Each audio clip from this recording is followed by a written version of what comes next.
Hi, everyone, and welcome to the Freedom Stories informational webinar. We are so glad to have you here with us. As we're getting started, we had a couple of just housekeeping items.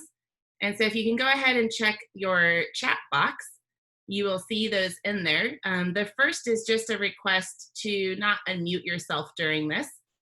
There are quite a few people on the call, and we'd like to make sure that the audio stays as clean as possible. And the second is that we do hope that even though you're unable to mute yourself, that you'll engage with one another. And so in that chat box, please do take a minute to introduce yourself, talk a little bit about maybe where you're from or what your involvement in anti-trafficking has been thus far. We'd love to hear from you and for you to engage with others that are on the call as well. And third, we want your questions. So at the end of this, we will have time for some Q&A. And so if you have a question throughout the call or at the end of the call, please do submit that question also through that chat feature.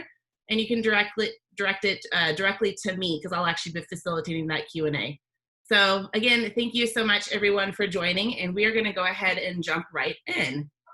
So first, I just wanted to take a moment to introduce you to two of my colleagues, Veerawit and Lucy. You might hear my dog barking in the background. Apologies if you do. Welcome to COVID. But Veerawit has been with the Freedom Story now for about 2 years. And he joined us after working for 10 years with a refugee organization that he had founded out of Bangkok. And so Veerawit's time with us, he has grown the organization exponentially. And we are thrilled to have him with us here today. And he'll be sharing throughout the webinar as well. And next we have Lucy, and Lucy is our Director of Strategy. She came to us after having lived and worked in Chiang Mai with an organization called IJM, and has also been with us for about 2.5 years. She's advanced to Director of Strategy, and we're thrilled to have her share today some of what our work is, as well as the ways in which we're able to impact or measure our impact through the organization. So for those of you that might be new to the Freedom Story, I did want to take a couple of minutes just to share about who we are, and then I'm going to go ahead and share a short video with you before we jump in. So the Freedom Story is an anti-trafficking prevention organization that was founded in 2008.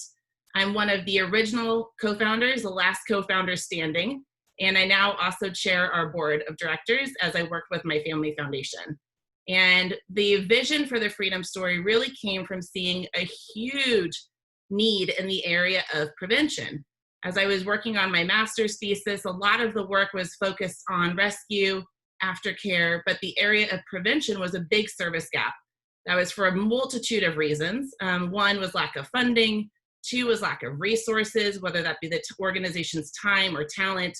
And third was just a gap in the ability for people to understand what prevention of human trafficking really looked like and how you would measure that.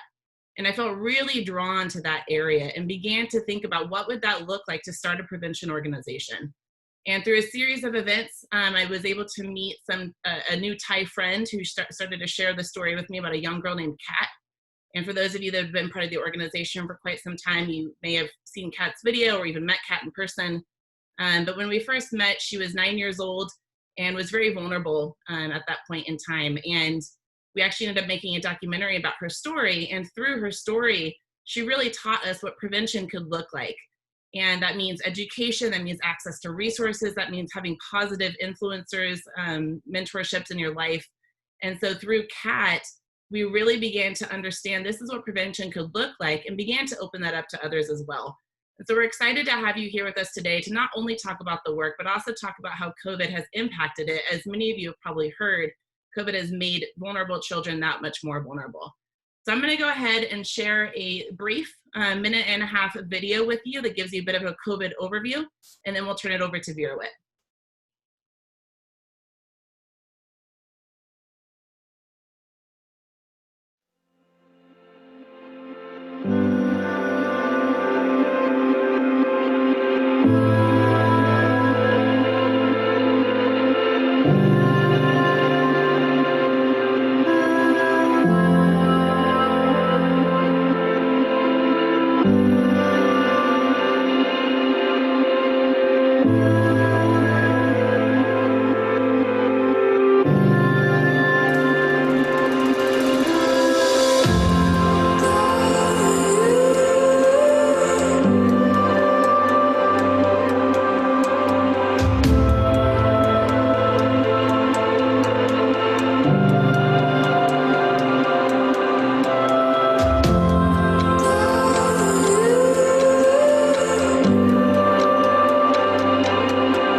Right.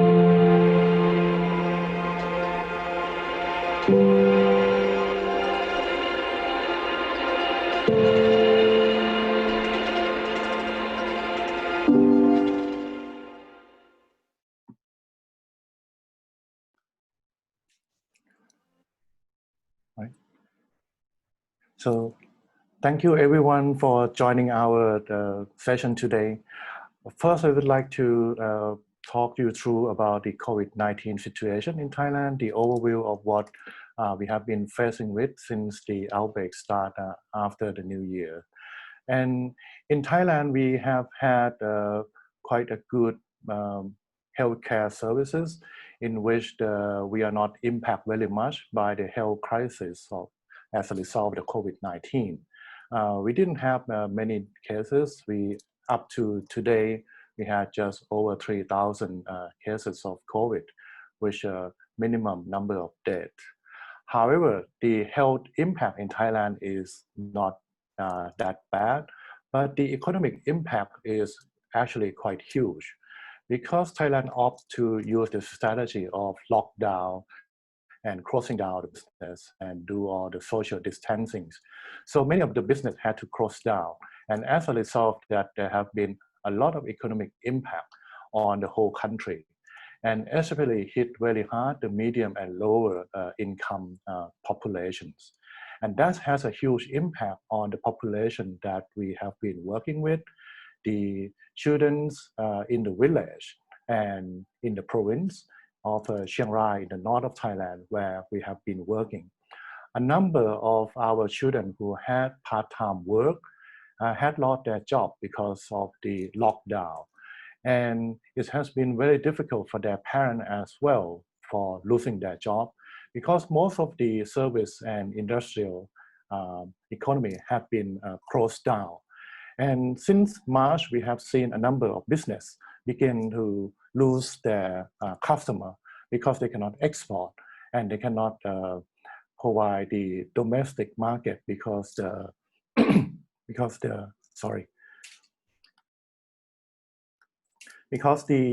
situation in Thailand is that because after the lockdown, then people stop spending, then there's no demand. And as a result of that, many of our parents also lost their job.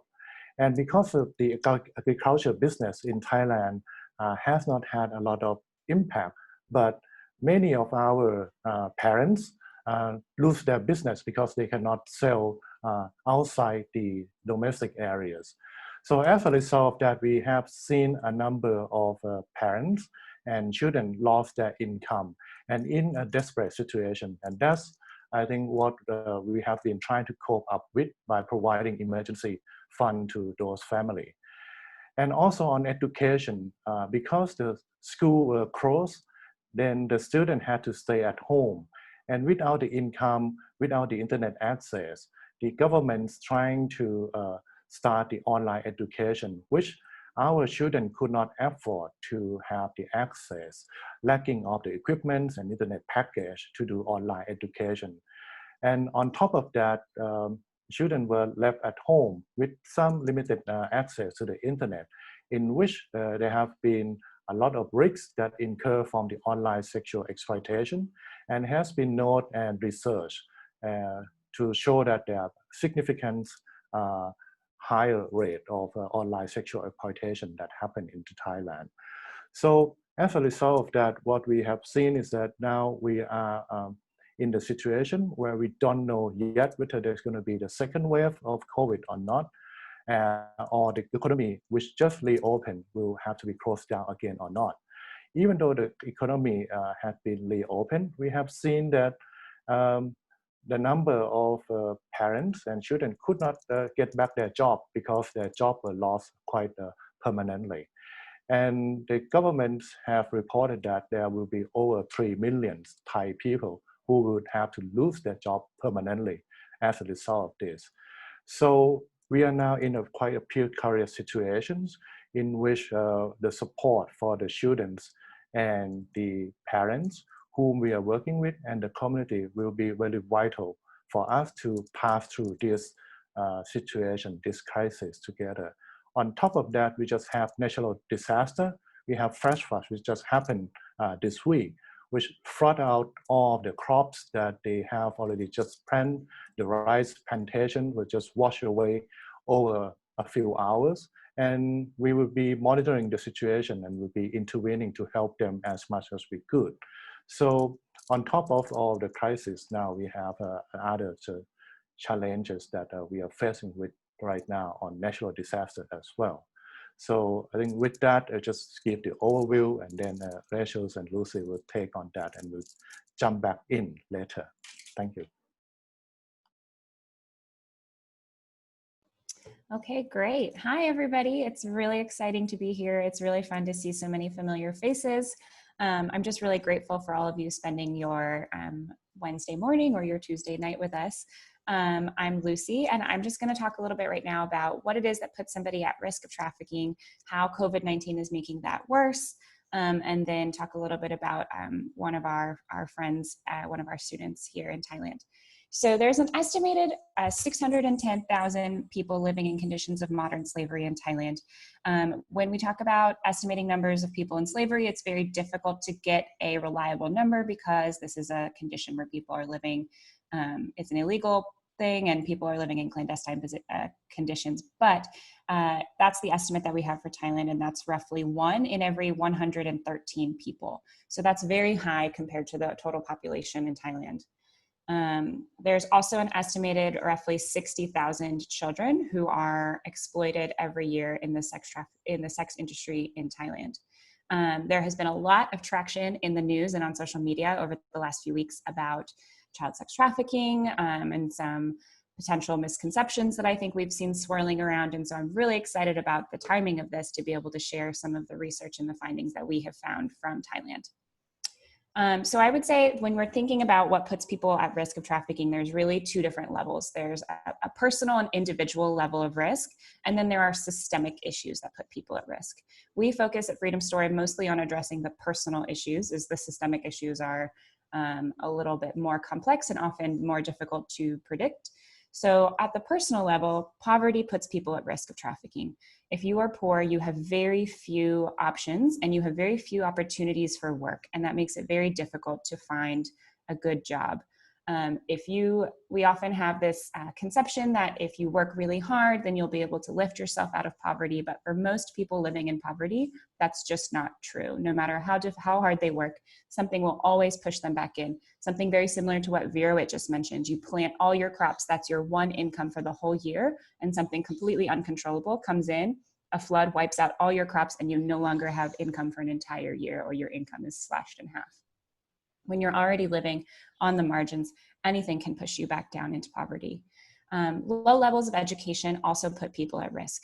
So if you don't have enough education to qualify for certain types of jobs, then you are going to be more likely to be working in industries that are exploitative. Without high levels of education or even minimum levels of education, it can be very difficult for people to find jobs that are dignifying.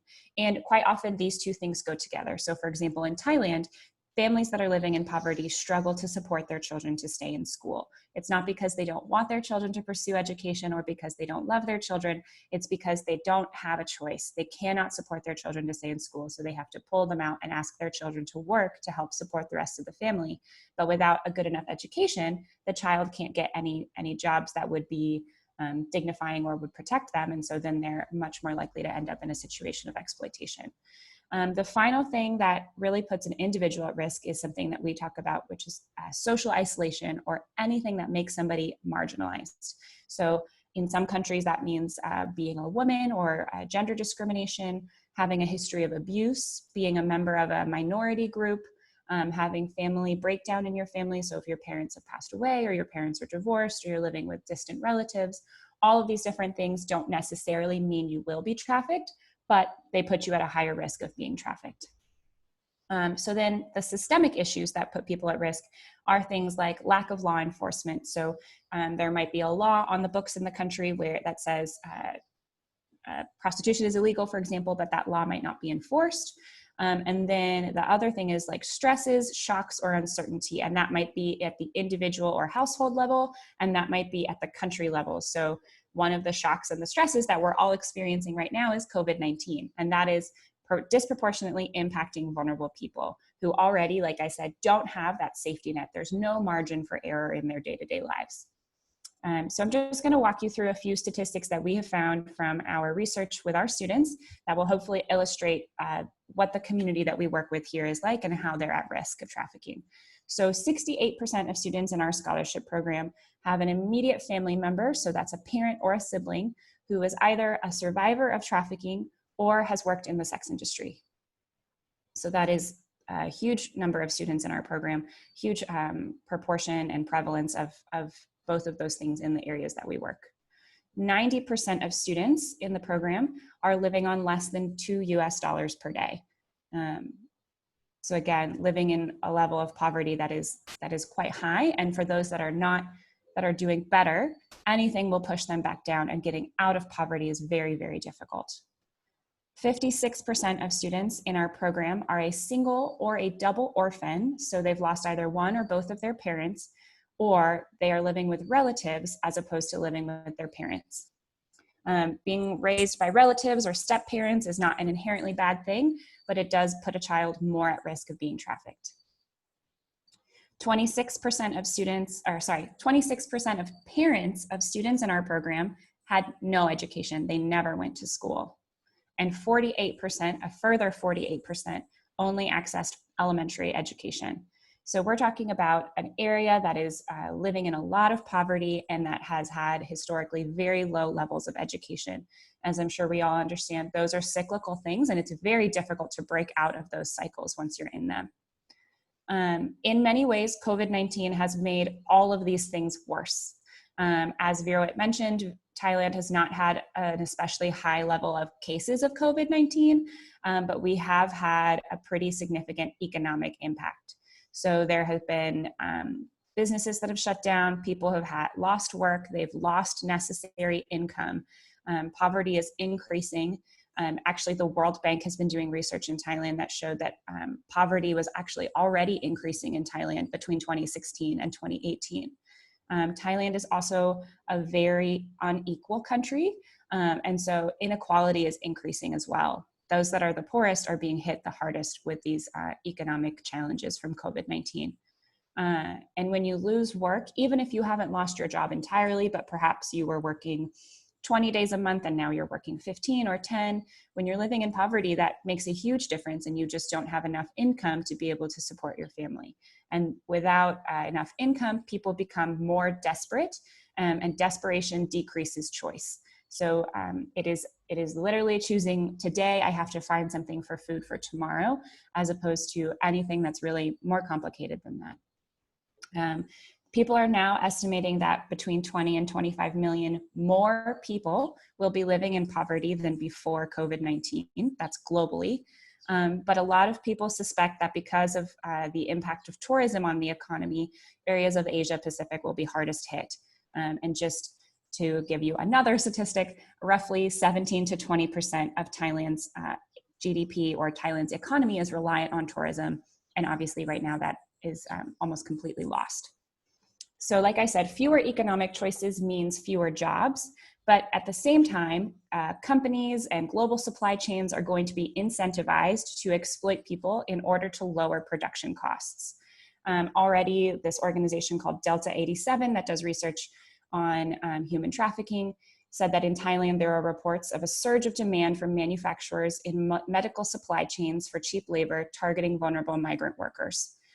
So we're seeing how demands in certain areas or the desire to decrease production costs can put people more at risk of being exploited in forced labor. In addition, as Veerawit mentioned, schools were closed for a long time in Thailand. They were closed for about 2 additional months. Schools are back open now, but I would not be surprised at all if in the coming months we start to see research and statistics about children who did not return to school, either because they had to work or maybe because they got married. Child marriage is a different, another form of human trafficking as well. And as Veerawit mentioned, online learning for our students was just impossible. Most students don't have internet connections to their house. There was no Wi-Fi. They may have access to a smartphone, but the connection was not going to be reliable enough to make to make education online really feasible. Finally, as Veerawit mentioned, there has been a huge surge in online exploitation. If you have been working or following the Freedom Story for a while, we have been talking about online exploitation for the last few years, and many other organizations are as well. This is definitely a relatively new form of trafficking that is putting children at incredible risk and that can target people inside their own homes. So there is a huge amount of internet connectivity to smartphones, even if people don't have Wi-Fi at their houses here in Thailand. And so it is easier than ever before for people to target vulnerable children via the internet. Many of our children, because they perhaps don't receive the care that they need, or they come from difficult backgrounds, or they've experienced trauma, are more likely to be groomed, more likely to be open to talking to strangers on the internet, perhaps, than students who have not experienced those things. And Thailand is consistently at the top, if not the top 3, in online child abuse material being shared, which again is another form of human trafficking. We saw that there is a group called the Thailand Internet Crimes Against Children group, THAICAC. They work with the Royal Thai Police. They do wonderful work. Over lockdown, they rescued 100 children and seized 150,000 files of child abuse material. That, to put that in perspective, in 2008, they helped around 53 children. So already just throughout lockdown, they were able to help double the amount of children that they were helping in previous years. And a big part of that was because a huge surge in demand was happening during lockdown. Families are struggling to monitor their children. Most parents, like I said, have very low levels of education, and they just don't necessarily understand the way the internet or social media works. If any of you have children of your own, I'm sure you can understand the struggle to try to talk to your children about their online behavior. And so that is also happening here, but the children are very, very vulnerable here to being exploited. So just going to share a little bit about one of our students, one of our friends, May here. She is originally from Myanmar, but her parents sent her to live in Thailand when she was 7 years old so that she could have a better life. And she was sent to live with an aunt. And unfortunately, the aunt struggled with addiction. She had children of her own, and she expected May to help care for the children, to do housework. Every day when the housework wasn't completed on time, May was abused physically. And whenever her family would send money to help support May, the aunt would take it and use it for her addictions that she was struggling with. In Thailand, many families sleep in the same room. That would be kind of traditional in the villages. And in 4th grade, May's uncle tried to sexually assault her. Luckily, May was able to escape. She ran out. She stayed at a friend's house for a week afterwards because she was so scared. And when she went to talk to her family, when she called her parents in Myanmar, they didn't believe her. And that was true until her aunt herself admitted that it happened. At that point, there was a local children's home very close to where we work in Chiang Rai that was able to accept May, and she moved to the children's home. And when I was talking to May, she described moving to the children's home like moving to heaven after living through hell. So that was a really great thing for May. Soon after that, her older sister actually moved to Thailand, and she was able to move in with her sister, which was even better. Because May is not born in Thailand, May lacks Thai citizenship, and she does not have the proper legal status to pursue a lot of her dreams. So for example, she really wanted to be a tour guide. She pursued that in high school and received the vocational degree that she needed to be a tour guide, but because of her legal status, she wasn't able to pursue that dream. But when May was 14, May applied for a scholarship at the Freedom Story. And we saw that May had grown up in poverty. She was being raised by relatives. She had a history of physical abuse and attempted sexual abuse. She was at risk of being abused further and lacked the legal status necessary to secure her rights. And so we saw that she was very at risk. And so we accepted her into the program. And we're going to follow up with May's story at the end of the webinar. But she's a very wonderful young lady who has worked extremely hard to improve her circumstances. So just going to talk really quickly about how we use evidence to show that, to know that our interventions are working. So this is my job. I try to monitor and to evaluate our programs to see what is working and perhaps what's not working, to monitor the situation of trafficking on the ground, and to know when we have to pivot or adjust our programming. So we collect data all the time. And we use that to evaluate our programs. I'm just going to briefly talk about what our programs are before I jump into that, sorry. Our mission, like Rachel said, is the prevention of child trafficking and exploitation. We do that through culturally relevant programs for vulnerable children. So all of our Thai staff, all of our staff here are Thai, other than myself. And we share their stories in a way that empowers creative and compassionate people to act. So that is a big part of what we do. We love storytelling. We have three main programs. So education, so this includes supporting children to stay in school, mentorship, which we have seen to be a huge part of the success of our work, and providing resources and after-school programs for children in their own communities so they can access all kinds of after-school extracurricular activities, including tutoring, homework help, and a Saturday program as well. We have a human rights program, so we teach parents and students and migrant workers about their rights. We teach them what their sexual and legal rights are. We teach them how to report abuse. We teach them how to keep safe. And we also raise awareness, not just of trafficking, but of all the different root causes of trafficking that I mentioned earlier in the webinar.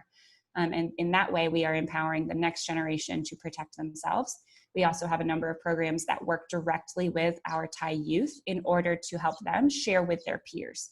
As much as teenagers are welcome and open to hearing from an adult, it is that much more powerful when a peer shares with another peer. And then finally, we have our sustainable livelihoods program. So aimed at helping to lift families out of poverty.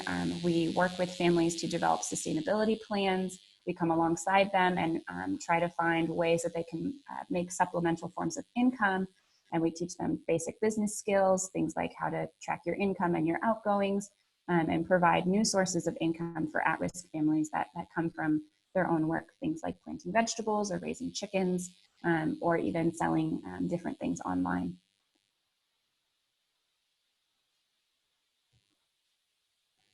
So now I think I will talk about our evidence-based programming.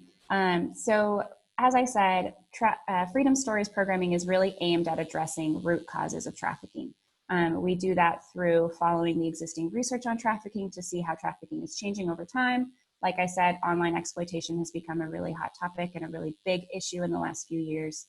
We conduct needs assessments, so working alongside the local community, interviewing people to understand their own understanding of trafficking, as well as working alongside them to identify problems in their communities and how we can work together to address them. That's done through questionnaires and surveys. We have a partnership with the University of Richmond, who has been helping us to develop some of our surveys. And we utilize local voices in helping to identify and address their own problems. So really coming alongside local communities to figure out what the problems are, where the gaps in service provision are, and how we can either do that or partner with other organizations to help address some of those gaps. This is all underpinned by what's called our theory of change. So really, what is our goal? How are we going to get to that goal through our different programming? How can we prevent child trafficking? What are the things that put somebody at risk, and how can we address those risks? As every other NGO, we also track our outputs and our outcomes, measuring different behavior changes amongst our community, and as well as tracking things like how many people are attending different kinds of activities, and measuring changes in knowledge. So once we've done a training, do people understand the training? Have they changed their behavior as a result of the training? But everything we do is really done in partnership with the local community in order to help address problems in their own community. We really believe in being grassroots based and in partnership at that very, very basic level. I think, Veerawit, if you would love to talk a little bit about our vision for the future. Sorry, one final thing. These are just some of the statistics from our programs. We found that 91% of our students who are the most at risk in the region have graduated from all the different levels. I think right now we have 50-some students who have graduated from university and a further 30 or so who have graduated from high school. Our human rights programming has been accessed over 10,000 times, and we have provided since 2008 over 45,000 hours of mentorships and activities at our resource centers and at the homes and schools of our students. Okay, Veerawit, over to you. Actually, we're going to be playing a short video, Lucy, to summarize some of what you just shared with us. Since we're not doing our learning trips anymore, we wanted to make sure that everyone got a bit of a glimpse on the ground. And by not anymore, I mean during COVID. But I wanted to just share, this is about a 1.5-minute video that'll give you some more visuals for our work on the ground. And then it'll be Veerawit.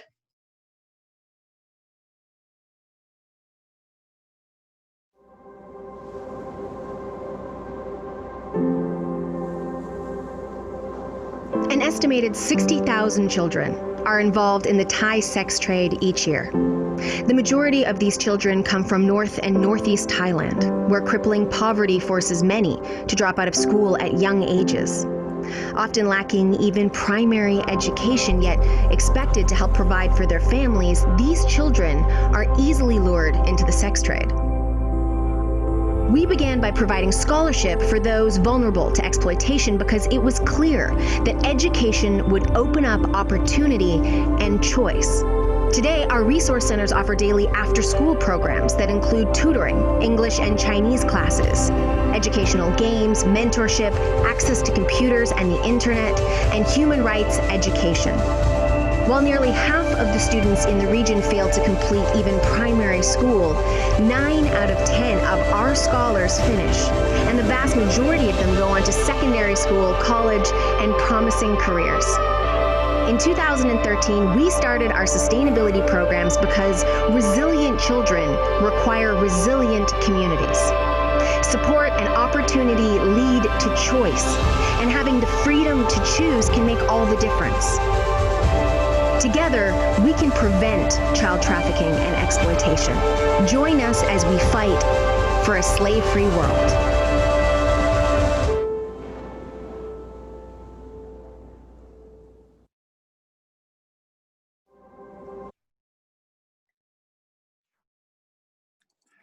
Thank you, Lucy, and thanks, Lasho, for the videos. I think next I would like to talk you through about the freedom story, and since I joined 2 years ago and where we're heading next. And before I do that, as Lasho mentions, that I have been working on the migration issues for over 20 years now. And I start working in this migration issue related to refugees, statelessness, human trafficking, with the United Nations High Commissioner for Refugees, and with the US government as the country director for the US Committee for Refugee and Immigrants in Thailand. And also I found my own organizations. So what I have learned over the year is that there have been a lot of focus on protection. And one thing I have been advocating for is how can we prevent all those atrocities from happening in the first place. And that was when I found the Freedom Story, and I had a discussion with Lashos about the program of the Freedom Story. And I was very happy to see that there's an organization that focuses on prevention. And after I joined the Freedom Story, we continue to progress in our vision to become the leading organization on prevention of anti-human trafficking. And as a result of that, what we have been doing over the past 2 years, as I bring in my experience in this field and also from my management experience. So one thing we discussed from the very beginning was that Lasho told me that the Freedom Story is like a startup. And after 10 years when I joined, it was about time that we could scale up, and we had the potential to do so. And as a result of that, we have been working together, and thanks to the support of the Freedom Story board in the US, we could scale up our operation here in Thailand. And to give you the idea of how we did that, what we focused was both internal and external work that we have been doing. internally, we have set up a number of systems that would help us to put into the foundation and the infrastructure for us to grow.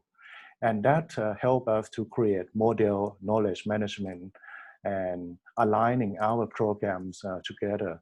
Some programs were consolidated, some were expanded. To give you the example, the Freedom Story is based in Chiang Rai province, which is north of Thailand, border to Laos and Myanmar. And we have seen that there are a number of migrant workers in Chiang Rai, and a number of them bring in their children and they're staying with them in Chiang Rai with a lot of difficulties. So after we learn about that, we learn about the opportunities that the USAID has been calling for a proposal for us, organization, to do the work on migrant population in Chiang Rai through the competitive process. And as you know, USAID is actually very strict on a number of issues.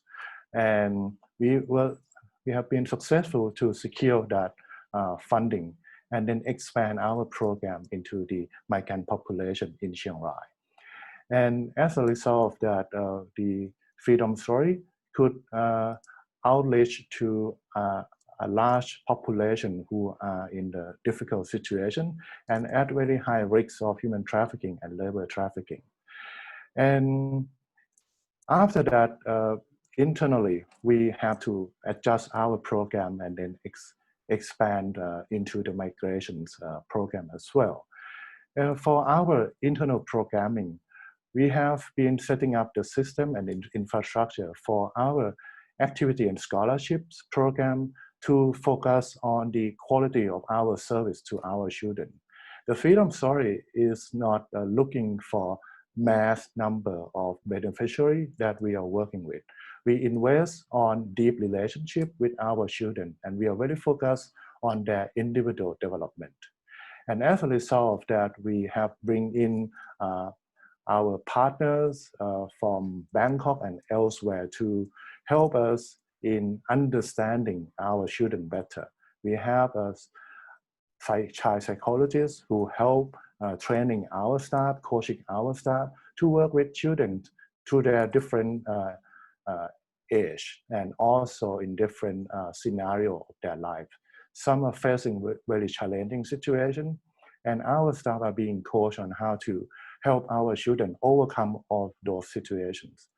We bring in a business partner to help our staff and our children to understand what's waiting for them after they graduate. What should be the careers that they could pursue, and what do they need to do to prepare for their career in the future? Because as we know that now it's not enough to have only education in the school. The children need to be built up with their soft skill and how they would be able to use their soft skill and their specific interest to be successful in their career in the future. So we bring in those elements into our program and helping to our students to prepare better for their future. Also, in terms of the awareness raising programs, as Lucy mentioned, we have human rights program, we have the anti-human trafficking awareness. And we bring in our resources and also from the network that we form in Chiang Rai to be better equipped and work together with our local partner. And when I came into Chiang Rai 2 years ago, we learned that there are other organizations who have been working on these issues, but there had not been coalitions to work on this together. So together with key organizations, we became the leading agencies in co-founding the coalitions on anti-human trafficking works in Chiang Rai. And as a result of that, we could achieve more by synergizing our effort in prevention and protection of the beneficiaries. So the other program that we have been working very hard on is the Sustainable Livelihood Program. Because after we training, after we giving the people, the children, the knowledge on what is human trafficking, what are their rights, how can they realize their rights, and also the activity and scholarship, which helps students in the school. But poverty is still a key issue. So we work very hard with the parents of the students on how we will be able to support their income generation so that after they know about the risks, they can have the means to choose that they don't have to send their children or allow their children to get into human trafficking industry. So we have been quite successful to have a group of parents who work together with our team on the daily basis to grow organic farmings, organic eggs, and expanding their business into the community business model. So we help the community to sign up and then register themselves as the community business so that they can work together with the government and getting the support. To the overview of our internal structure have been strengthened and then support in order for us to move forward into the future. And for the external relationship, we have raised the profile of the Freedom Story from the community-based organization, which we focus in one district before, to become the provincial or regional or national organizations.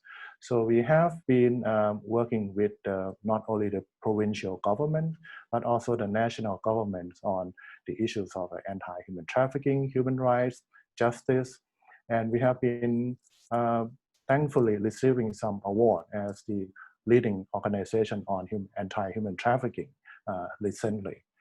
And the Freedom Story have been now recognized by both the government agencies and also the international and national partners on our work that focus on the prevention of human trafficking. And as a result of that, we now are getting collaborations and support from various organizations. So what we have seen is that now we could grow our model, and as a result of that, this year we expand to Nan province, which is another province which there have been a number of issues related to human trafficking. But what we start to do is we start from the research and also expanding our program and trial in Nan province, which so far we have been quite successful and make good progress in terms of our access to the community and then build up local partnership so that we can work together with them in a sustainable way. And this shows that the Freedom Story is moving into the future with our vision that we want to see that the students are free from slavery and they can pursue their potential. What we are doing is not just working there, but we're creating a movement where prevention is not only prioritized, but well researched and proven. We have the vision that we want to see Thailand where communities are empowered to protect their communities, keep their children in education, and rise out of poverty. We want to see that Thailand as a country, there's a protection, prevention, and freedom prioritized. So with that, this is the vision of the Freedom Story, which we are moving together.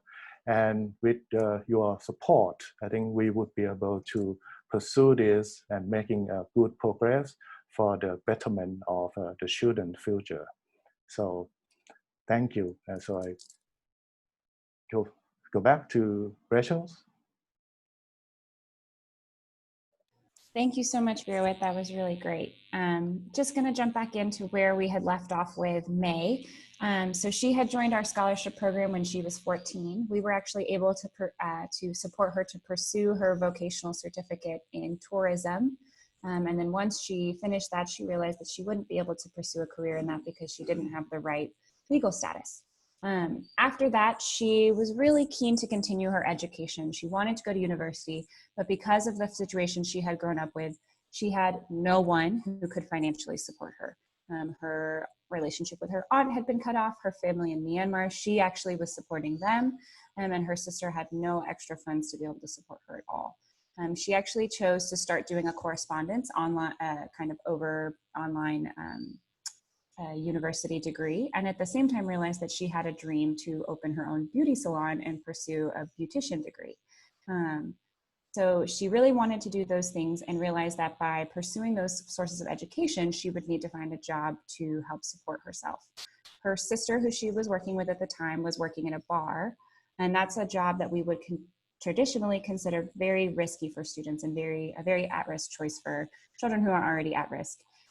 But studying during the day meant that May had no time in order to go to work. For the beautician degree, she had to not only attend her classes, but also do many, many hours of practical practice. In her words, I needed money. It was necessary to work in the bar because I had no one I could ask for money. May was very at risk. She was receiving the scholarship from us, but she needed more finances, and so she was working in a bar. We walked alongside May and worked with her throughout this period, and were able to ensure that despite her very high risk, she stayed in school and was able to pursue her dreams.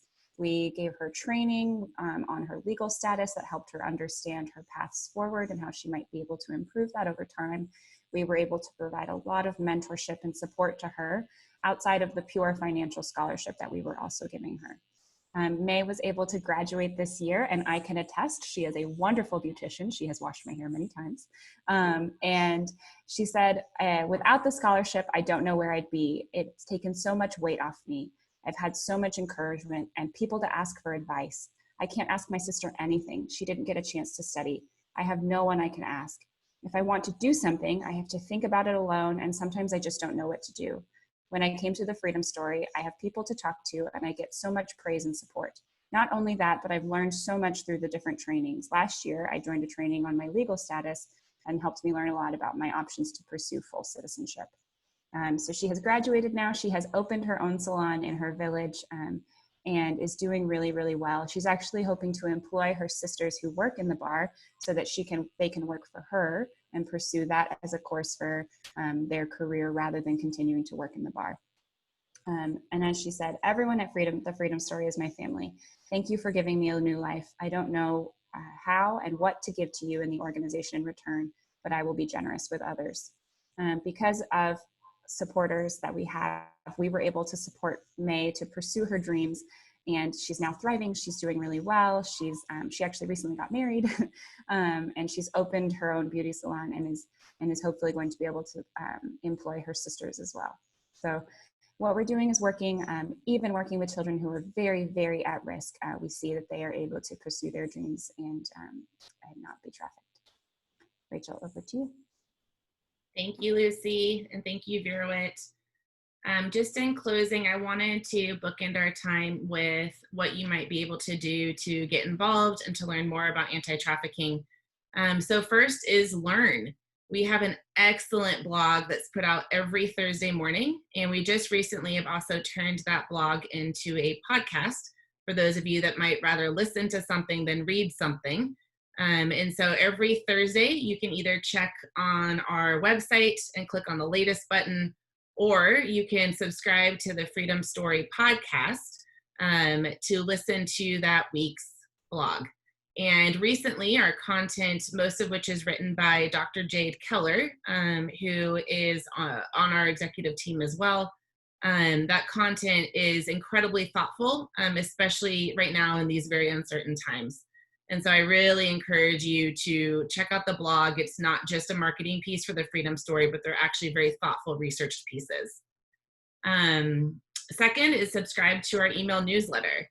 So on the homepage of our website, you can subscribe to our email newsletter where you'll receive quarterly email updates, as well as be the first to know about upcoming events like this or other opportunities that might come up as well.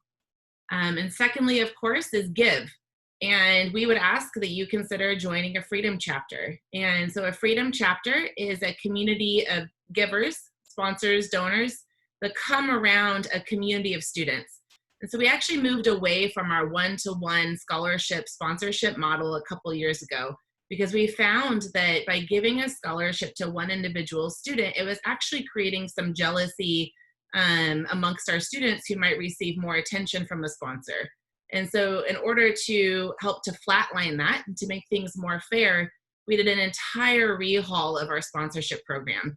And so now the outcome of that is our Freedom chapter, where we group of students together where they're able to meet regularly, support one another. Each group of students has one or more mentors that help to encourage those students in their lives. And then that group of students is sponsored by a group of donors. And you also receive a quarterly update specifically from that group of students. And you get to hear what's going on in their lives, and those letters go out to you as a group of sponsors. And then as a sponsor, you're also able to write back a letter to the entire group. So we hope that you would consider joining a Freedom chapter. 100% of that money goes directly to sponsor things like the Child Scholarship, the resources, and the mentorship that surround them to succeed. None of it is taken out for overhead. And finally, we would ask that you share the importance of prevention with your family and friends. I think especially with how much talk there's been about anti-trafficking in the media these days, there's a lot of false facts flying around, and we didn't really even get to touch on that today. But we hope that you'll share the truth of what's actually happening in the world today. Again, our blog is a great resource. Following us on our different social media accounts, we're going to be really focusing in the coming weeks on debunking some misconceptions, as well as sharing about some of our best practices. And we would love to have you engage with us on any of our platforms in the process. So I think we have about 5 minutes left. I do apologize that we've gone so over tonight. But I did want to take at least a couple of minutes for questions, and we got a lot of really great questions. So I think to maybe start and perhaps end with, depending on how long the answer for this one goes, let's see, where did it go? I got a question that said, how do you suggest that people make the hard choices as to which organization to support, and how do we identify the partners that we want to work with and support for the myriad of organizations that are working in the anti-trafficking sphere? So Lucy, you just recently did something on your Instagram Live about this, so I'm going to go ahead and turn that over to you. Wow, such an easy question to answer. Thank you, Rachel. Great question. I love it. I think for me, there's a number of things that I look for when I'm looking to support an NGO in anti-trafficking, or I have NGOs that I support in other areas as well.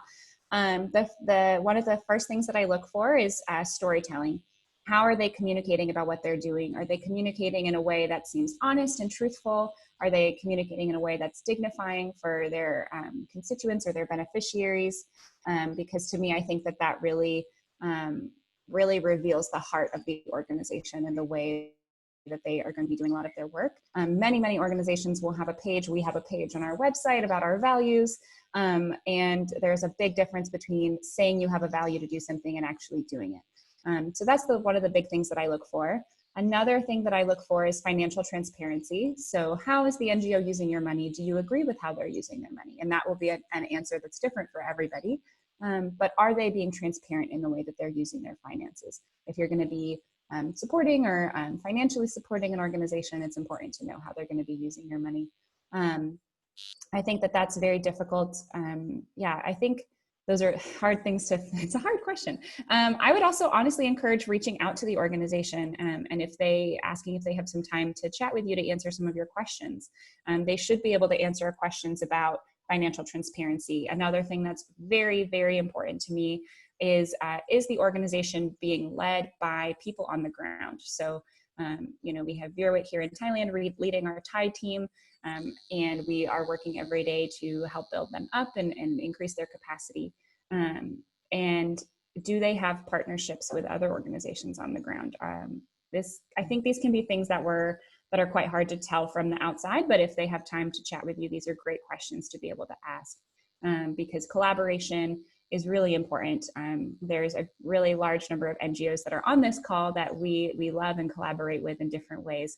But we always say that, trafficking is not going to be ended just because of one organization or one sector. It's going to take every different area of us working together to help end trafficking. And I think it can be a really great opportunity to say, hey, we at the Freedom Story are really good at prevention, but we need partners who are great at aftercare or who are great at rescuing children. And so I think partnership is really important. Would you have anything else to add to that, Rachel? I think the only thing I would add is perhaps a resource. So ethical storytelling is a project that was born out of the Freedom Story that seeks to encourage organizations to do their marketing and share their stories in a way that is more dignifying to the constituents in their programs.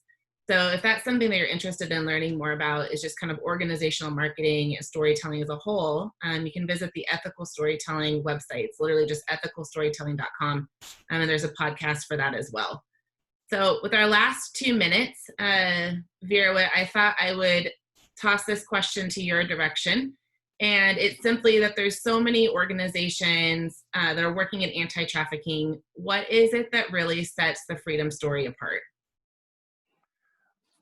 The Freedom Story focuses heavily on prevention, and that is our key priorities. And I would say that is the comparative advantage of the Freedom Story to be very focused on prevention. And with our approach to look at the students in a deep relationship and the way we support them to have the better future. And as a result of that, we have very high success rate in terms of students better themselves and then become very successful in their life. And that helps lifting up their family and the community that they are living in. And I think that is, if I refer back to the example of startups, as Lucy mentioned, there are many organizations working in the field of anti-human trafficking. But if we look at, like, in terms of the investment into the organization, or like the investment into the company stocks, so we can see that the Freedom Story is a startup which had the potential of, like, what they call 10x, that if you are working with us, we would be able to grow more. And when we are looking at the future of the Freedom Story, we see that we have a strong foundation, strong model that have already been proven, that is successful. And with that, we can expand. So as a result of that, I think the Freedom Story is in unique positions in terms of prevention that could support and collaborate with other organizations to make the work of anti-human trafficking holistic and not just focusing on protection. And I think that is the role of the Freedom Story now and into the future. And we can see that with the long-term investment that we put into our children, the family, and the community, that will eventually lead to a better communities that have a strong resilience against anti-human trafficking in the future. Yeah. Thank you, Veerawit. I think that's a perfect note to end on. So thank all of you so much for attending the informational webinar and for all of your support. There's a lot of donors on the call today and board members on the call and partner organizations on the call. So thank all of you. You know who you are. We so appreciate that you're in this journey with us as an organization and that you're willing to continue to learn and to grow with us. So please, as I said, make sure to sign up for our email list if you're not on it. We would love to stay in touch. I wish everyone a wonderful evening or morning, depending on where you are in the world. Thanks, everyone. Thank you.